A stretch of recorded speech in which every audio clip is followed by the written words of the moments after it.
Mukhang umiinit na nga ulit ang usap-usapan tungkol kay Liza Soberano matapos siyang maspat sa isang studio sa Makati.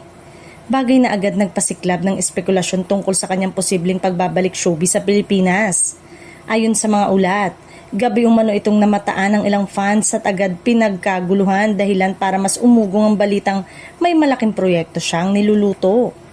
Bagamat wala pang opisyal na pahayag kung para saan ang kanyang pagbisita, may mga source na nagsasabing maaaring konektado ito sa isang bagong proyekto kasama ang TV5. Matatanda ang noong inilunsad ng Starworks na pag-usapan na umano ang posibilidad na pakikipag-collab ni Liza sa Kapatid Network.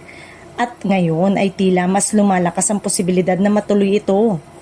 Ayon pa sa mga usap-usapan, isang serye umano ang nakalaan para kay Liza kung tuluyan ng matuloy ang kasunduan. Kung mangyayari ito, malaking comeback ito para sa aktres matapos ang matagal na panahong pagtutok sa international project at career opportunity sa abroad.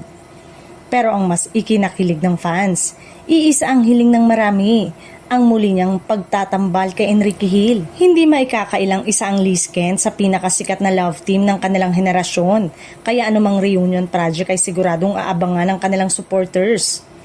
Posible naman itong mangyari lalo na kung bukas si Liza sa local project. Ang tanong lang ngayon, handa na rin kaya sa Enrique na makasama muli si Liza sa isang teleserye? At posible kaya ito siya mismo ang mag-produce ng proyekto? Sa ngayon, wala pang kumpirmasyon mula kina Liza at Enrique o TV5.